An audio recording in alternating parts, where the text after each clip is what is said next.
네, 어제 문재인 대통령 국회를 찾아 추경 시정연설을 했고요. 그 전에 국회의장과 여야 지도부를 만나서 협치도 당부를 했는데요. 대통령 국회 방문 이야기 좀 더 자세히 해보겠습니다. 정치부 염혜원 기자 연결돼 있습니다. 자, 염 기자 나와 있습니까? 네, 국회입니다. 예, 어제 본회의장 분위기부터 좀 알아보죠. 일단 대통령이 입장할 때부터 여야 분위기가 하늘과 땅 차이였다면서요. 네, 그야말로 극명하게 갈렸는데요. 문재인 대통령은 2시 4분에 본회의장에 입장했습니다. 이때 더불어민주당 의원들은 물론 야당 의원들도 모두 일어섰습니다. 자유한국당 의원들도 자리에서 일어나기는 했습니다. 하지만 민주당과 국민의당, 바른정당 의원들은 박수를 친 것과 달리 자유한국당 의원들은 굳은 표정으로 박수를 보내지 않았습니다. 대통령이 연단으로 가는 길 주변은 집권 여당인 더불어민주당 의석인데요. 덕분에 대통령은 환호를 받으면서 입장할 수 있었습니다. 하지만 자유한국당 쪽은 계속해서 분위기가 냉랭했고 김성원 의원 등 일부만 잠시 박수를 쳤을 뿐이었습니다.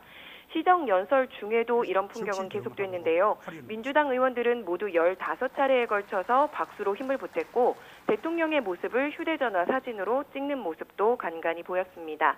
자신이 직접 찍은 사진을 SNS에 올린 여당 의원들도 많았습니다. 예. 자, 30분 동안 연설을 했고요. 연설을 마친 뒤에 문재인 대통령은 여당 의원뿐 아니라 야당 의원들까지 찾아가서 또 일일이 악수를 나누기도 하는 모습 좀 인상 깊었습니다. 네, 그렇습니다. 연설을 마치고 내려와서 일단 앞줄에 앉은 의원들과 인사하고 악수를 나눴습니다. 통로를 지나서 그대로 퇴장하는가 싶었는데요. 하지만 본회의장 뒷줄 여야 의원들과 일일이 악수를 하기 시작했습니다. 본회의장 뒷줄은 각 당의 중진 의원 그리고 지도부 등이 앉는 자리인데요. 예. 국민의당 쪽에서는 박지원, 천정배 의원과 인사를 나눴고 바른정당 유승민 의원은 팔을 잡는 등 친근감을 표시하기도 했습니다. 제1야당인 자유한국당 쪽으로 가서는 서청원, 나경원 의원 등과 악수를 하기도 했습니다. 가장 길게 악수를 했던 사람 바로 자유한국당 정우택 원내대표였습니다. 문 대통령이 시정연설 전에 정세균 국회의장과 여야 지도부를 만나서 이야기를 나눴는데 이 자리에 자유한국당은 참석하지 않았거든요. 강경화 외교부 장관 등 인사청문 보고서 채택에 결사 반대하고 또 추경 편성에도 반대를 하고 있기 때문입니다. 문 대통령은 정 원내대표에게 본회의 전 만남에 오시지 않아서 직접 왔다 이렇게 말했고 정 원내대표는 감사하다고만 대답했습니다. 예. 자, 본회의장 안의 영상을 보니까 자유한국당 의원들 앞에 그 종이 한 장씩 붙이고 있던데요. 어떤 내용들입니까? 네, 항의의 내용을 일제히 붙였습니다. 예. A4 용지에는 야당을 무시하는 일방통행 인사에 대해 사과하라는 내용과 또 인사 실패와 협치를 포기한 문재인 정부는 각성하라 이런 내용들이 적혀 있었습니다. 자유한국당 의원들은 이 종이를 모니터에 붙였는데요. 대부분의 의원들이 붙였지만 5명 정도는 붙이지 않았습니다. 바른정당을 탈당하고 자유한국당에 들어간 장제원 의원을 비롯해서 이철우, 서청원 의원 등이었습니다. 또 일부 의원들은 시정연설 도중에 조는 모습이 영상에 포착되기도 했는데요. 또 껌을 씹고 있는 모습까지 화면에 찍히면서 SNS에서는 논란이 일기도 했습니다. 예. 자, 시정연설 내용을 보면 인사청문회 이야기를 대통령이 조금은 하지 않을까 생각도 했었는데 추경 이야기만 어제 30분을 한 거죠. 전에 언급이 없었었나요? 네, 시정연설은 어제 보셨듯이 파워포인트까지 준비를 해서 모두 추경안 설명에 쏟아 부어졌습니다. 파워포인트 22장의 내용을 담아서 전달하는 데 주력했던 건데요. 그래서 또 하나의 뜨거운 감자인 인사청문회 관련 내용은 찾아볼 수가 없었습니다.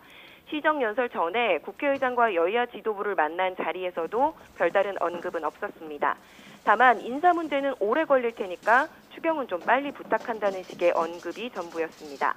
바른정당 주호영 원내대표가 장관 내정자 9명이 문재인 대통령의 선대위 출신이라며 문제 제기를 했지만 문 대통령은 별다른 답 없이 경청하기만 했습니다. 대통령은 이렇게 한마디도 인사에 대해서 이야기를 하지 않았지만 참모들은 국회에 총출동해서 야당 설득에 총력을 다했습니다. 역대 대통령의 시정연설에는 정무수석 정도가 수행을 하는 게 관례였는데요.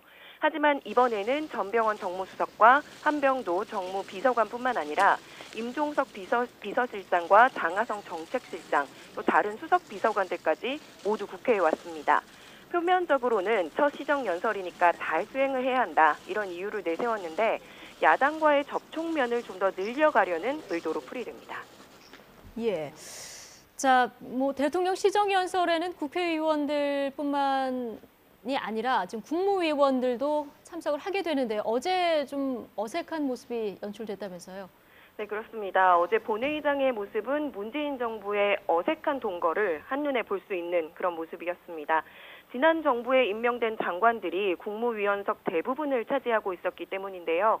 취임 한 달이 지났지만 지금까지 국회 인준을 통과한 건 이낙연 국무총리와 김동연 경제부총리 둘뿐입니다. 나머지 10여 석에 앉은 장관들은 전 정부에서 임명된 인사들이죠. 장관이긴 하지만 사실상 현 국정 업무에는 참여하지 않는 전 정부 인사인 셈입니다. 인사청문회 전국의 여야 기싸움이 길어지면서 당분간 이런 모습으로 문재인 정부가 유지될 것으로 보입니다. 지금까지 국회에서 YTN 염혜원입니다.